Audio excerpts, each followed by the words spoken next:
Hi, I'm Dr. Eric Westman, and this is the Keto Made Simple podcast. Hi, everyone. Dr. Eric Westman here again. And occasionally it's my great pleasure to interview people who I've learned so much from and worked with through the years. Today, I get to interview Dr. Vera Tarman. How are you doing, Doctor? I'm great. Thank you. Always glad to speak with you.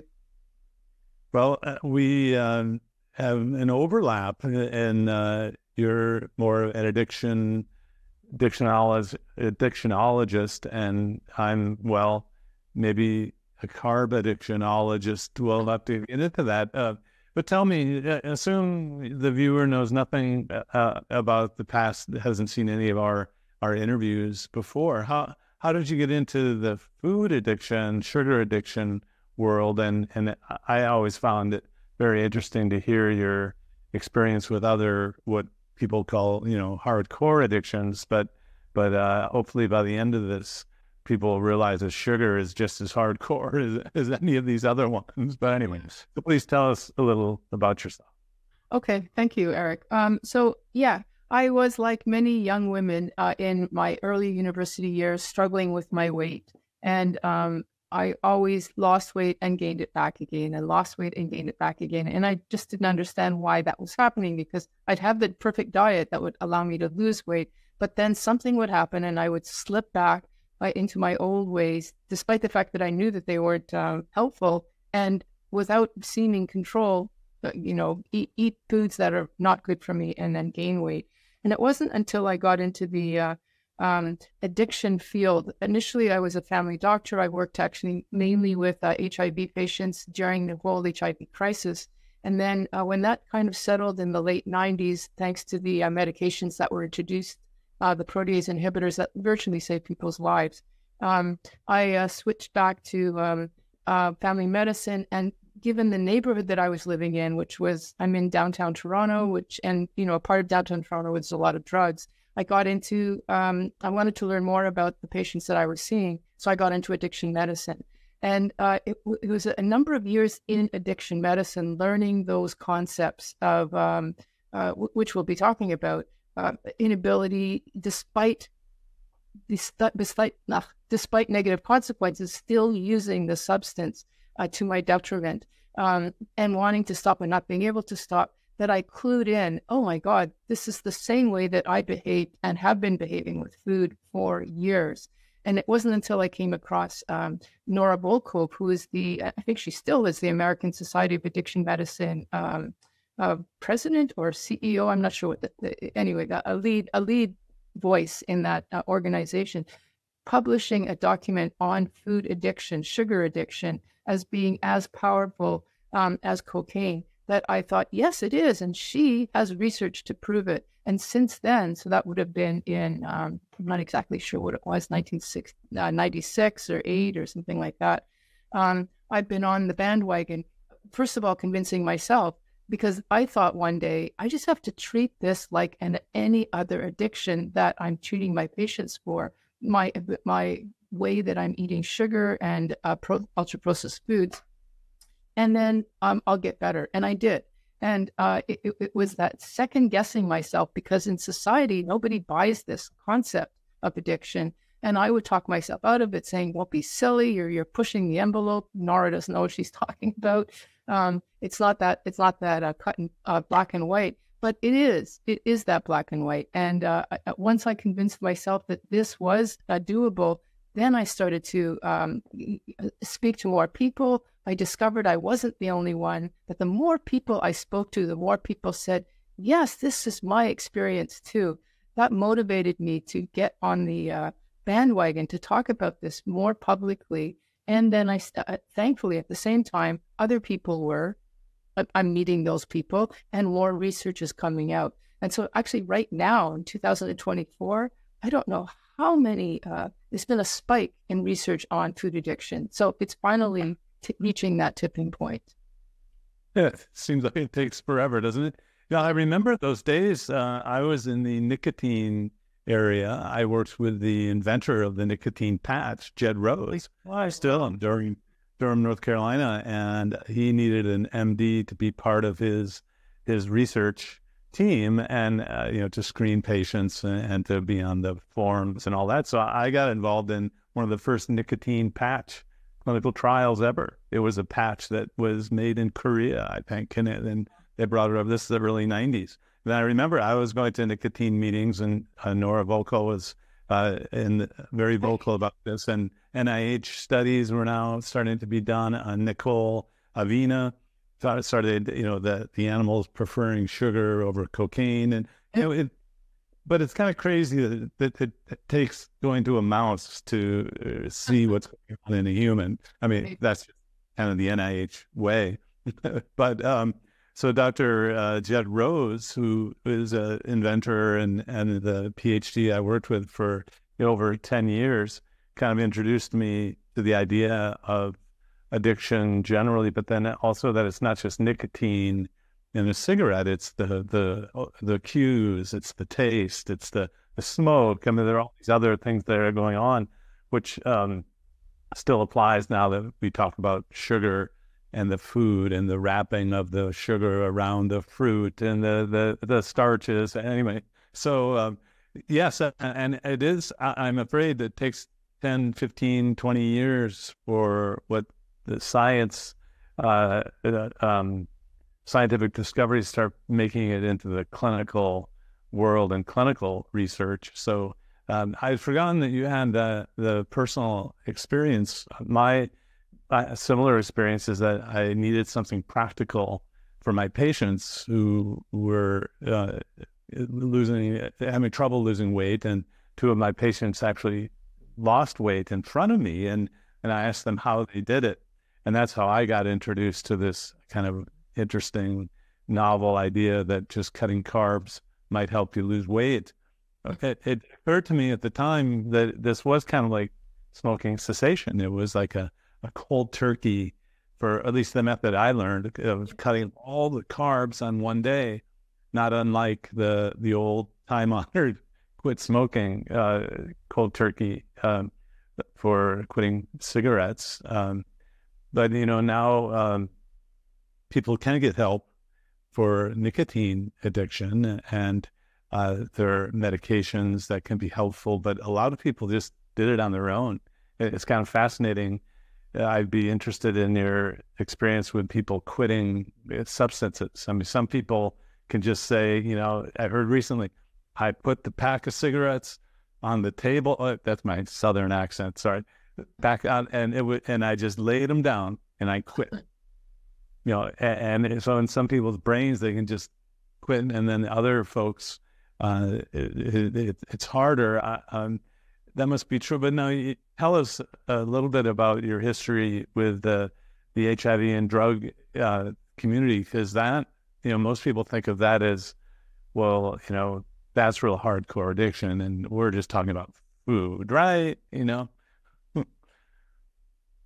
You mean to talk about when I was working with I'm a medical director of a treatment center, and I continue to be now, where I'm treating people with drugs and alcohol. So that's mainly alcohol, cocaine, opiates, of course, and to some degree cannabis. We're seeing more now. And there was a period of time just before COVID where we had a food addiction program, thanks to a donor who said that she would like to fund something, and we got something running, and it really was the same program and the same type of people that came to that program with the same type of results. And so that's where I could see that it was just as hardcore and just as difficult. In fact, I think that food addiction or sugar addiction, carb addiction in general, is harder to quit because it's not supported by society, and it's so ubiquitous. It's the same way that people will say, I could quit my cocaine, but I can't quit smoking, because they smoke. How many times when you're a smoker are you smoking in a day, doing that repetitive reinforcement model 20 times a day, 30 times a day? And the same thing with food. Like, how many times a day does somebody pick up a snack, especially when they're a food addict? They're virtually grazing the whole day to some degree. And so it's this low grade, but it's built into everything and every fellow person's day. In fact, someone might be told to have multiple snacks throughout the day. Exactly. from the health provider, especially it defies explanation. Even with diabetes, you need to have, which is elevated blood glucose. Well, you need to have something that raises your blood glucose multiple times a day. So it's so convincing that it's not as morbid or as mortal as other addictions, because you don't die of tobacco addiction tomorrow. You die in 15, 20 years when you get cancer or something, right? Emphysema or whatever it is. The same with food addiction. You don't die right away. You die through metabolic disease and obesity in 15 years or so. So it's very easy to convince yourself that it's not as bad as an opiate addiction where you virtually can die tomorrow, or an alcohol addiction where you die of an accident or an overdose. So on that level, it seems like it's not as bad as hardcore, but it is as hardcore. It just takes longer. And that's what we're battling with, is that this is a low grade, but actually more people in society die of tobacco, and that's why we often compare tobacco and food together, of tobacco and food than they do of alcohol and opiates. Those are more dramatic, yes, but numbers-wise, statistics, epidemiologically, many more people die of these two conditions. Yeah, so the rock bottom for sugar addiction is not, losing a job tomorrow. No, it's not losing a job, but you know what it is? It's losing, it's a gradual losing, because the person will, when you're in food addiction mode, so anybody who's listening, have you ever canceled something because you just rather stay at home, not with your bottle of wine, because that would be the alcoholic, but your tub of ice cream and your big with your foodie friends maybe, and watch Netflix. I'd rather do this than go out and do the social stuff.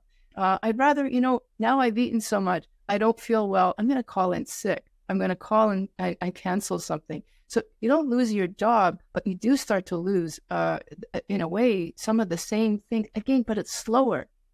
Yeah. And then the common thing I hear is I didn't want to be social or go out because I was embarrassed about how I looked. Yeah. The unintended consequence of this addiction is the weight gain. Yeah. Right. Exactly. Yes. So there's that feeling sick, the physical stuff. And then, yes, there's absolutely the consequences after. And we have lots of people who get diabetes and the doctor says, you have got to stop eating the sugar. I don't know. They usually just say increase your insulin. But in any case, they say you've got to stop. And the person can't stop. Yes. So fortunately, in the medical world, the diabetologists have come up with medicines that can actually control the blood sugar and help someone lose weight. Yes. Which not the perpetuation of the weight with insulin or other medicines that cause weight gain. Problem is a lot of these medicines cause side effects and they're not available and all this. So lifestyle is so much more accessible. How do we, how do you convince someone, let's say someone doesn't think this is awesome. I mean, that sugar is addictive. Oh, how do you convince them that it's not addictive? That's education. That's like, the courses that we do. That's the videos that we do. It's all about education. You got to get the buy-in first, because we are battling big sugar or the food industry, which will obviously not support our contention. And we're battling the medical industry, which I don't know what the word is. It continues to amaze me that it's really hard to get through to the medical world, who will acknowledge lifestyle, but not a potent enough lifestyle. Anything even as remotely low carb is already suspicious. How do we get it? We have to get them to buy into it, because it's the same with any addiction at all. You can't force the person to do it. They have to come to it. And usually they have, quote, hit bottom. They've reached some level which they just cannot stand how they're living. And they've tried everything already. Or they've tried it and it's failed.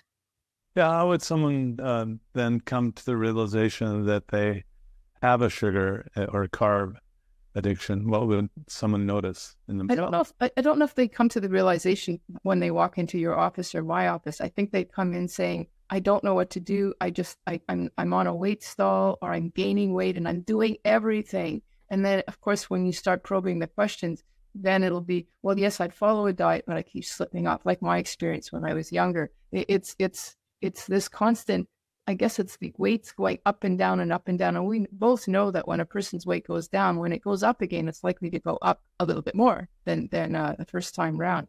And I think we both know too that it gets harder and harder to lose weight once you've lost weight. It's almost like the body doesn't want to let go of that. And so you're going to eventually, the person just says, I've done it. And it's usually when, unfortunately, I would like to say it used to be usually when a person comes in and defeatedly says, I don't know what to do. Unfortunately, what's happened, and it's kind of put a bit of a wrench in the food addiction, maybe even the low carb community, I don't know, with the new medications like the Ozempic and the GLP-1s, where now there's another solution. And so it's almost like we have to wait for that wave to pass until we can get back on board with, come on, let's get with what the real problem is. These are all just Band-Aid solutions. But anyway, we're going to be patient and get through at some point. Why not? And it may be a reflection of the clients or patients that I have, but a lot of them blame themselves. What I hear is, yes, I just don't have self-control. Exactly. Yes. And it's almost like I'll then probe, well, now what religion were you raised with? Like the shame and guilt and the self-blame and I maybe that sets the stage for the quick saying that, it's my problem and it's with me. But it's also the food industry gives that message because it says just moderate. Coca-Cola fits into a healthy lifestyle. You just have to have not as much as you're having. So it's implied that we should have control. Yeah. So anyway, but now some people do. What are there different levels of addiction? Yes. Yes. So one of your questions earlier on, which I guess I didn't really get to, was what do you do when the person comes in? And then, I'm going to suggest, well, let's look at the foods and we have to remove those foods. And usually the person is terrified by that. That's like me telling the alcoholic, you have to stop drinking. And they say, can I just learn how to cut down a little bit? Because yeah, 1 or 2 drinks a day has been proven to be okay for the liver. It's okay.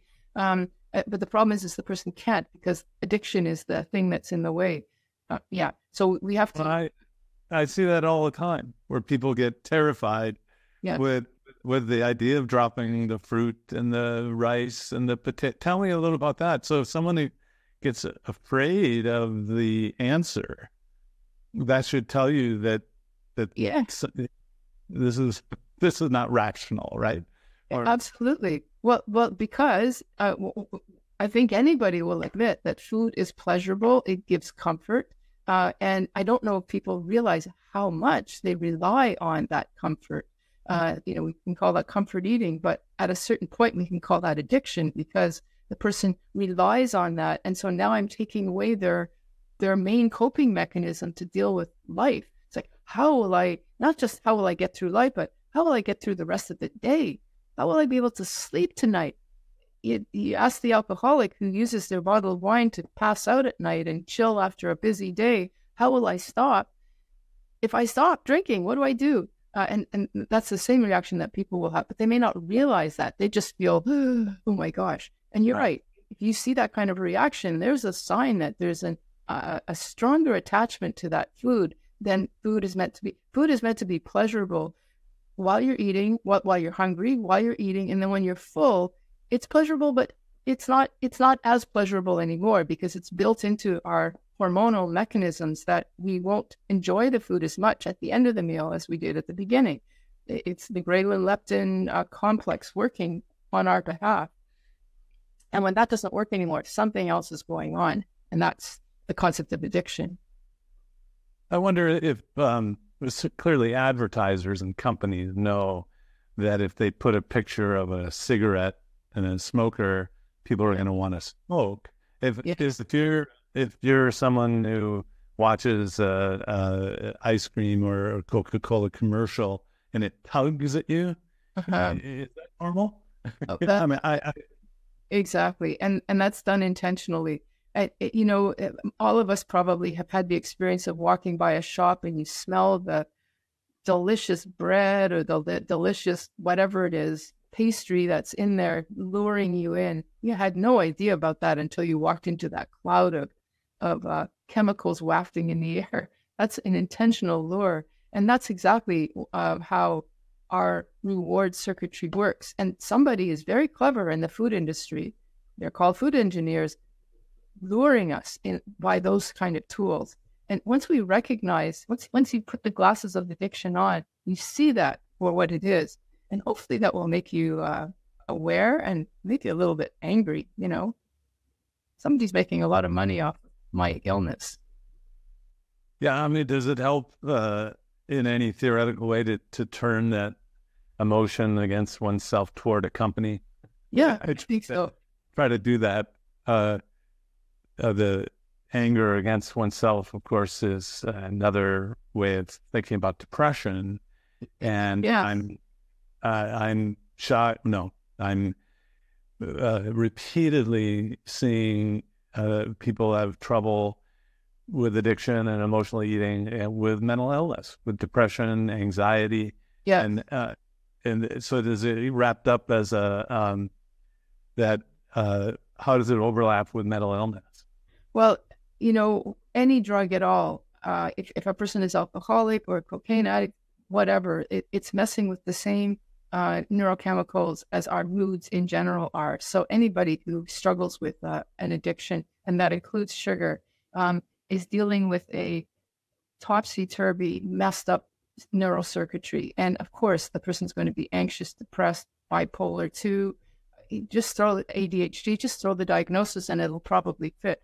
Not to say that those conditions don't exist. They have their own pattern. Often it's the same people, but you can definitely enhance or create a condition by being in an addiction. And it's often a good idea to resolve it's why a lot of psychiatrists will say, before we get to the managing of this condition, we have to get rid of the offending substance that is messing everything up, muddling the picture. It's a contaminated diagnosis. We have to clear up the addiction, let things settle where they do, and then we've got something to work with because it's all the same neurochemistry. And then if a person is feeling bad about themselves, putting shame on top of their experience, that's only making things worse, which is why we often encourage people to say, it's not your fault. It's how we're wired. Some people are more genetically predestined to get a carb addiction, a sugar addiction than others.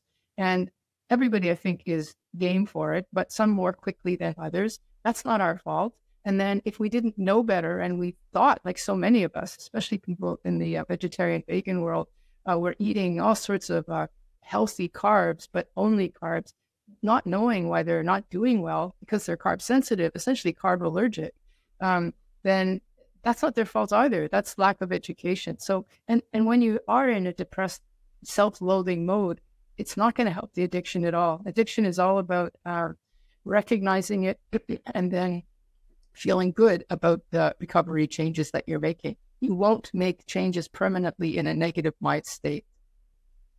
I don't think it's one of the important first steps is to get more recognition about addiction among healthcare professionals. And I know you worked hard. You were at a meeting recently, I think, where tell me a little about this meeting. Yes. Okay. So that's the meeting was in the UK, and it was called the International Food Addiction Consensus Conference, and it was an attempt to gather people in the field that are prominent in the food addiction field on various levels. So Nicole Avena, of course, Dr. Robert Lustig, because he's, the pediatric endocrinologist that's speaking about what sugar is doing to our children and to society. Michael Moss and Chris Van Tulleken, who wrote Ultra Close to People.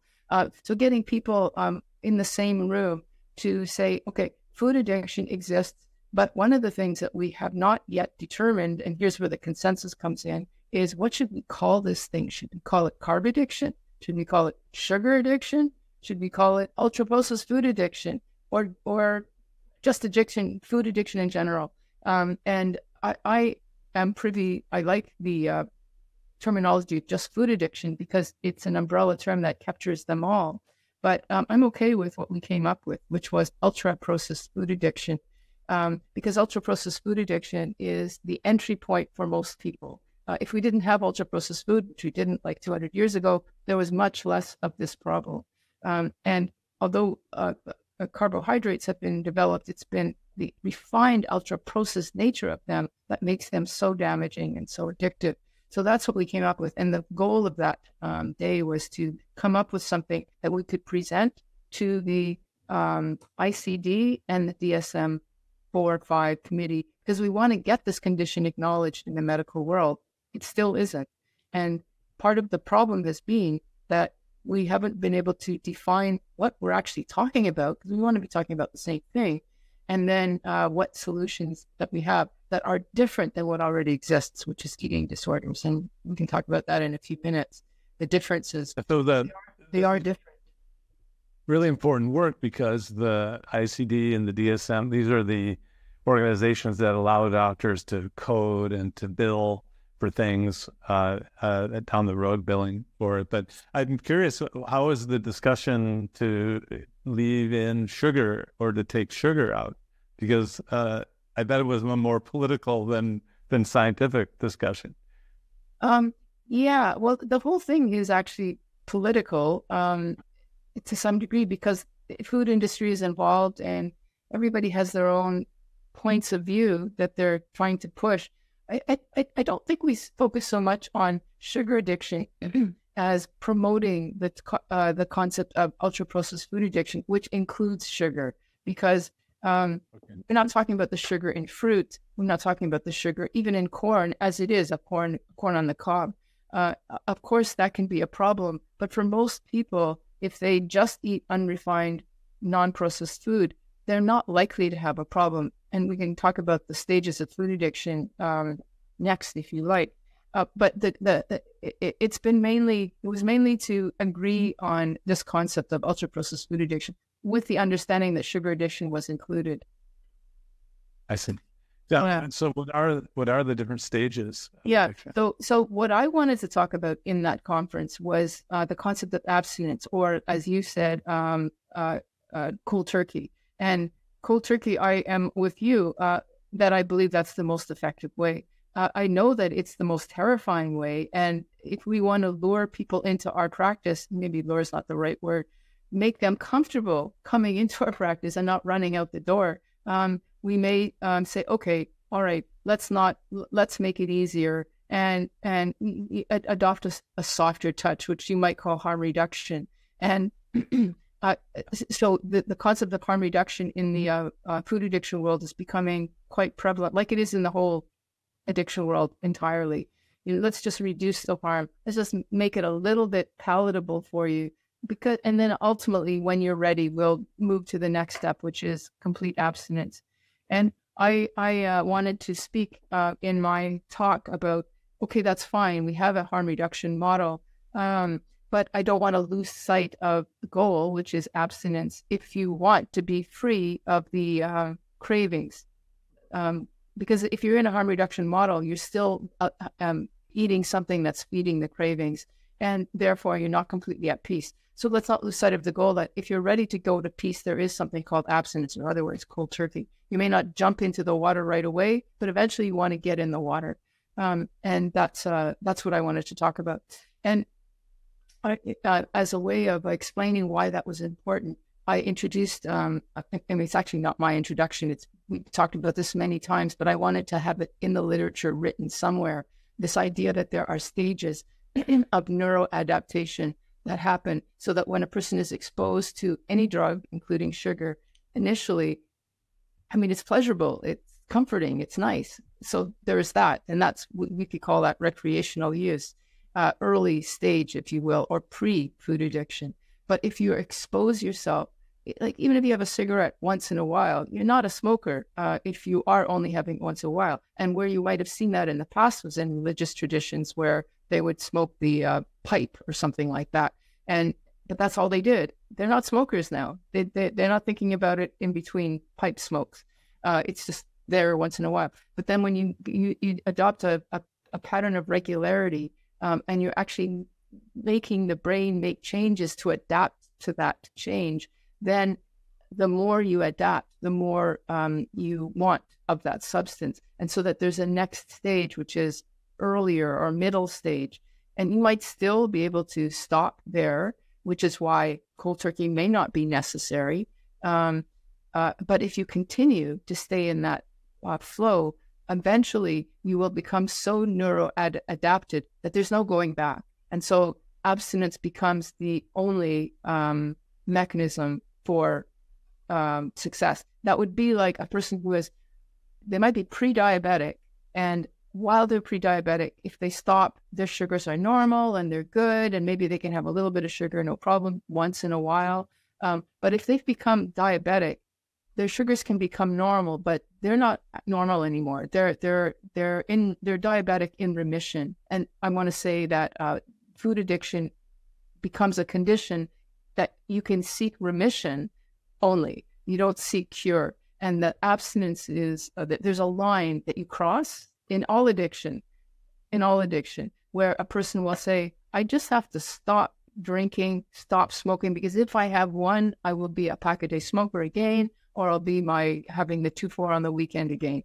I just can't have one. And it's the same with sugar. You just can't have one. You cross a line, and I wanted to talk about that line that is part of this addiction model, which is around the middle stage. Yeah. So that what thoughts come to mind are the variability that is seen with addiction in the tobacco world. Back in the day, we called them chippers, the people who could just have a cigarette every now and then, and didn't get the full-blown pack a day, 2 or 4 packs a day. Some people. They were a small group, weren't they? Yeah.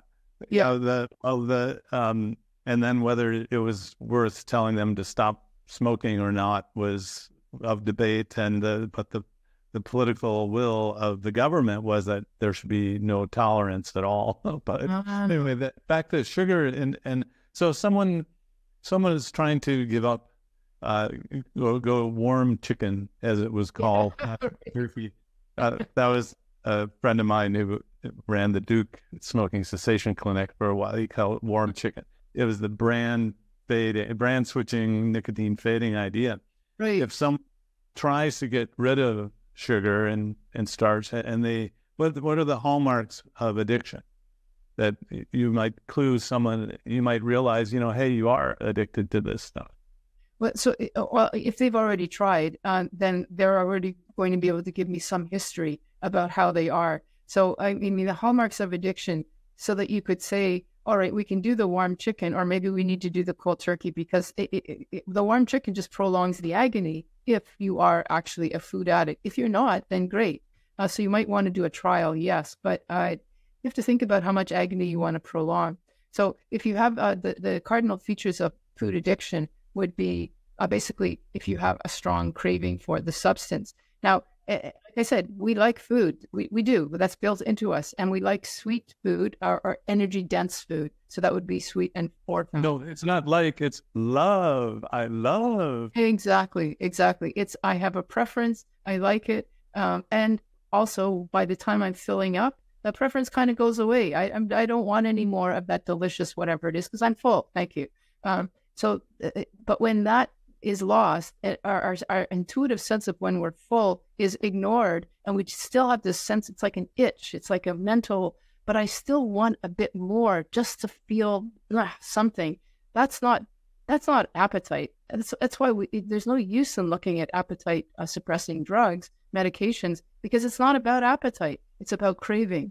And so if you have that sense of craving, which is like a false hunger or a different type of hunger, that would be the first cardinal feature. Are you eating outside of your normal hunger zone, I guess? And if you're grazing all throughout the day, guaranteed you are. You're definitely feeding something that's not hunger. So if you eat, that's a good way to say it. If you're feeding something that's not hunger, That's probably dopamine, which is in the reward circuitry. In other words, addiction focused. And then the second thing would be if you're not able to control it anymore because you realize, oh, geez, I'm having a little too much and I keep needing more to get the same effect. Well, actually, we call that tolerance. So we have craving and then we have tolerance, where the person wants more. Not just they want it, but they want more because they're not getting the same effect as they had the last time they had it. So if you're becoming tolerant, and then when you realize, oh my God, I had a whole bag of something rather than just a row of cookies, I had the whole bag, I better cut back again. And you find that you can't cut back. That would be the third thing. Or if you can't stop, because fourth thing is you're now developing consequences. And this relates to what I said at the very beginning. You're using substance despite negative consequences. Now you're gaining weight. You know, everybody has that weight of, if I reach that level, then I'll stop. Well, when you reach that level, I can't stop. Okay, then it'll be you up the ante a little bit more. And okay, instead of 200 pounds, I'll stop at 210 pounds. And eventually, when it's 350 pounds, you say, I gotta stop it. I can't stop. So despite adverse consequences, diabetes, weight gain, you still can't stop. You can check off all of these marks. This is a strong indication that you're looking at addiction, because it's no longer a matter of just, you know what, I think I've had enough. I'm going to stop and move on. There's no kind of mental state like that. Recently, someone told me that her husband wanted her to go back to eating carbs because she was irritable. Oh, yeah.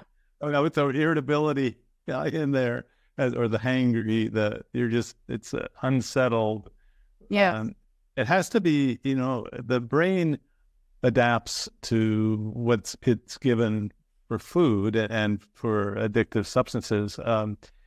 It's remarkable, though, how some people, when they turn off the substance, get better almost immediately. And then others, it lingers on. Let's switch gears a little bit. What does a food plan or meal plan look like without the ultra processed foods and how could someone kick this just by food alone? But if you want to do cold turkey, let's just go there first, then an extreme low carb food plan would be the best solution. You don't have to think about it. You just follow that principle. I know you, Eric, have the under 30 grams of carbs a day. If you don't want to go that far, maybe under 50 grams. If you're doing something low carb, you're already knocking out the ultra-processed foods because they're all highly full of carbs. And of course, there are other ultra-processed, like ultra-processed oils and protein bars and whatnot that have no sugar. They're still ultra-processed food.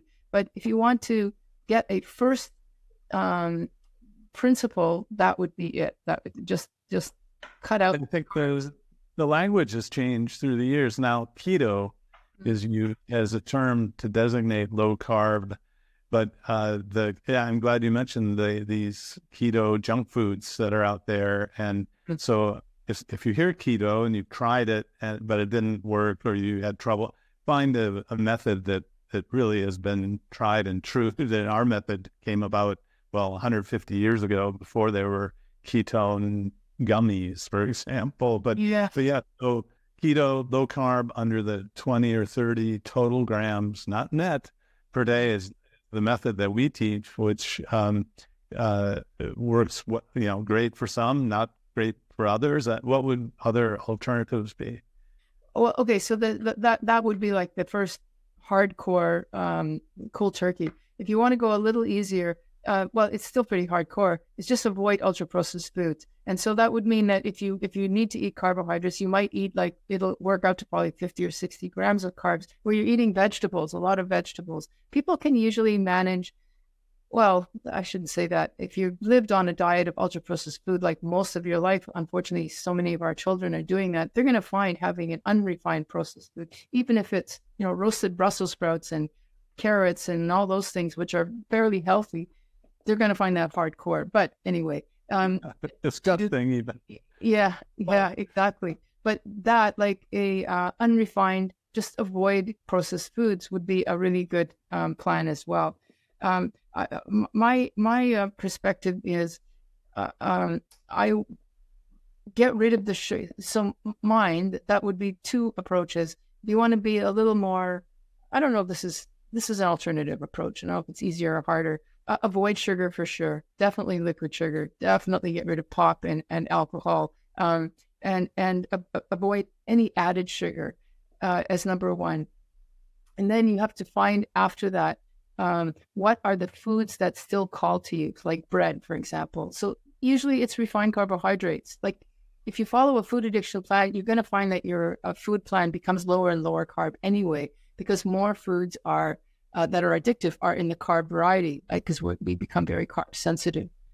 But there might be some proteins like cheeses, which become quite addictive for people. So it's not just the carbohydrates. So my thing is get rid of the sugar, mostly the refined carbohydrates, and then look for trigger foods that might be in the proteins and fat variety, and remove them, because you want to stop the compulsion, that false hunger, that itch that you're trying to scratch. You want to stop that. That's the goal.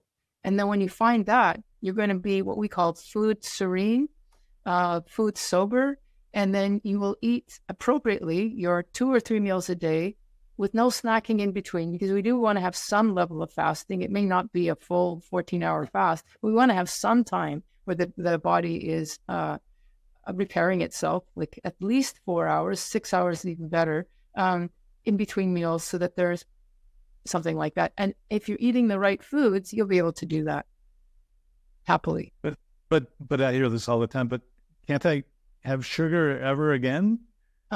Right. Yeah. So that depends. I hadn't heard that term chipper, but if you are a chipper in the food variety, if you are in the early stage of food addiction, you might be able to, if you can. And, in the addiction world, we have, AA, and we have what's called the Big Book. And in the Big Book, it even says, go out and experiment. So go out and see if you can have just a little bit of sugar. If you didn't check off all those boxes that I mentioned earlier. Because I do think that once you've crossed that line that I talked about, there is no going back. But usually the person knows. They'll ask the question, can I not have it? It's usually their addict asking that question. They themselves know this is dangerous. It's like, why would I have, I'm an ex-smoker. Why would I have one cigarette? First of all, if I haven't smoked for a long time, it's going to feel disgusting. And if I'm starting to acclimatize to it where it feels good again, now I'm back in the addiction. So it's usually a warning question. But Eric, I will say that when a person says to you, how will I stop? Are you really telling me I can never have sugar again? We always say in the addiction world, don't think about the future. We think you just look at today. Do you need the sugar today? A person will likely say, no, not today. Okay, that's all we're doing is we're not going to look at the future. We're just looking at today. And one day at a time. Yeah, one day at a time. Yeah, because the addict works on the future. That addict mind. Tell me a little more about that. Yeah, the addict mind, once I do believe that as you make that neuroadaptation and go through these different stages of food addiction, it's almost like a second personality develops. And it's it's along the same lines as a person who has a level of anxiety or depression that develops. And when a person has been depressed once or anxious once, they might get out of it, but it's always kind of there. It's almost like in remission. And when something bad happens, they're back to that anxiety. It's like there's a pre-programmed way of thinking with food addiction, with I think many mental issues, that hasn't gone away. It's just quiet. And with food addiction, it's if I reawaken, there's one person in the field, Bitten Johnson, who calls it the red dog. I just call it the addict mind. It's very clever and quiet. And if I feed it anything, for example, I go out and I smell the beautiful smell of bread baking, or, what really gets me is toast, the smell of toast. I'm thinking, oh my God. And if I think about it more, it's like I'm feeding that quiet sleeping dog inside of me that's going, it can smell it. And, it's a very primal instinct smell. And a lot of these things are very primal. They're even without my recognizing cravings. I see something, I don't even recognize that I've seen it. And it wakes up this quiet dog, idling dog inside that now is perking its head, it's smelling, it's seeing, and now I've got to tell it to settle down. It really is like a second party, and people will, in therapy, we actually encourage you to see it that way. It isn't really, obviously, but it feels that way. And it's very...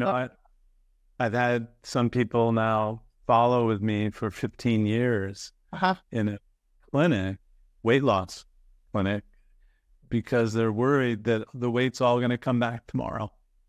Right. So they're down a couple 100 pounds, but they're worried that it's all going to just be like that.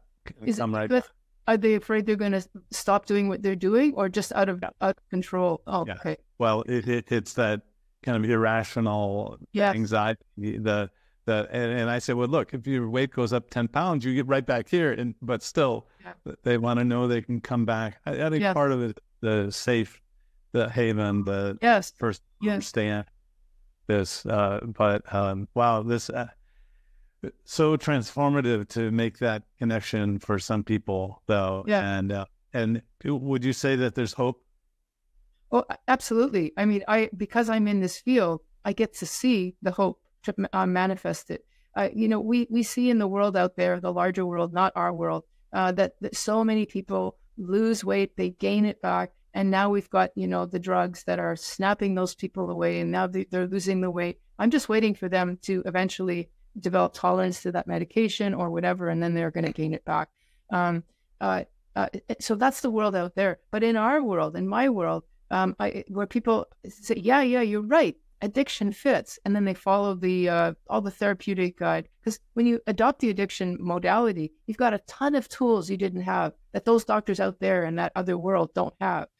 Things like 1 day at a time, things like support. There's just multiple tools that exist. And then once they apply those tools, I've seen many people like you losing 100, 200 pounds, 10, 15 years later, still with that weight loss. Now, they may have gained 5 or 10 pounds. They may not have lost completely, because often you dip down and then you kind of go up a bit. But it's the sum total is substantial, like 100, 200 pounds, and you maintain that loss for years. I've seen many people like that. And they're not white knuckling it. They're not going, oh my God, yes, I lost 100 pounds. I hate this. They're like, I'm good. Yes, there's that irrational fear that tomorrow might not be good. But right now, that day, they like their food. They like their weight. They don't hate themselves anymore. Like, we're talking about people that have a lot of hope. But unfortunately, they're not out in society that much, because I don't know, we're not being listened to. But that's why we're doing talks like this, because we want to say there is hope. You may not see it, but once you're in that world, you will see it. Well, and I'm excited to announce that the course at Adapt Your Life Academy that you worked with us to create and give awareness and opportunity for people to learn more, the course is now open for enrollment. And if someone was going to join the Adapt Your Life Academy course that you wrote, what would they learn from this course? Yeah. Okay. So I'll give you a few pointers about things that you'll learn. A lot of what we've talked about today, but in much greater detail. So number one, why your self-destructive behaviors around food are not your fault. Like this, it isn't your fault. There is actually a condition that's called food addiction or ultra-processed food, whatever you want to call it. There is an addiction. And I lay that out very specifically. I always start with the food environment itself, how specific foods are engineered, the ultra-processed foods, literally have food engineers that make these foods addictive and take over our minds, like they do. And I talk about that. Then I talk about the specifics, like the role of hormones and the neurochemistry. We mentioned a little bit about insulin and ghrelin. I talk in greater detail about that. And then also about the neurochemistry, mainly about dopamine. So about the mechanics of the addiction itself, to show you that it isn't your fault. This is something that's actually being hijacked for us. And then I move on to talk about the concept of, remember I talked about false hunger, real hunger, this idea about enjoying something and wanting something, that those are two different things, and then doing, like just breaking down some of the experiences themselves and how you can make those things work for you. Like when we are eating processed food or any addictive food in general, most of the time we're eating it, but we're not really enjoying it. We just want it and we want more of it. And that's not joy. It's not. It's actually quite uncomfortable. So I talk about what's happening there. Then I talk about something that's really important, which is the difference between food addiction and eating disorders, because they're confused in the larger public. They're confused in the medical world, so that if you go to your doctor and they're not aware of this whole world, they're going to say, oh, I think you have a binge eating disorder, or you have bulimia or something like that. And then they'll give you treatment for that, which is not the same treatment as what we suggest. And so you want to know the difference. And I talk about that. Then I talk about, as I did a little bit here today, the stages of food addiction and why that's important. Because if you are, quote, a chipper and early stage, you may not need to be in total abstinence. And then when you really do need to be, I'll make that distinction. Then I talk about some of the recovery food plans that we talked about already today, and the principle behind that. Essentially, you're looking for the addictive nature. And really, we're not looking at weight loss. Weight loss will follow, but that's not the focus. And then finally, I want to talk about, or I do talk about, let's see if I missed anything here. Oh, I did. The importance of social support. So that you want to have the buy-in of understanding this, and now you have a plan, but you can't do this yourself. Because the thing about addiction is it's in a part of the brain that is easily manipulated, and I might have the best of intentions. When I go out there in the world, I will get manipulated and swayed by the larger forces, i.e. the food industry and the messaging and friends and family, and I'll lose my goal. So I need to have a support group that will buffer all the messaging, which is not in my favor. So a support group is really, really important. It's important in any addiction, including food addiction. And then finally, I just want to really emphasize that, and I talk about it too, that there is hope. There's hope because once you have the diagnosis, we give you the tools in the course. We talk about relapse prevention so that you can be part of that 5 or 10% of the population that will lose their weight and keep it off. And then the bonus is you keep it off with feeling happy, content. Yeah, eating great foods.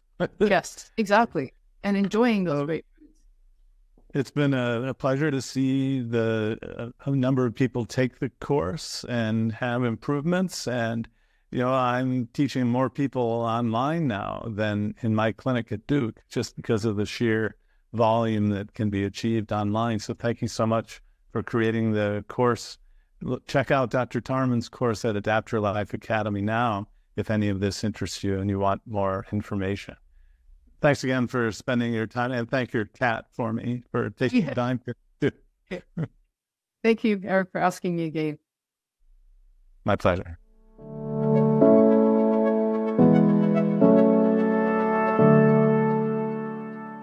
If you enjoyed this video, be sure to like, subscribe, and hit the notification bell, and check out AdaptYourLifeAcademy.com.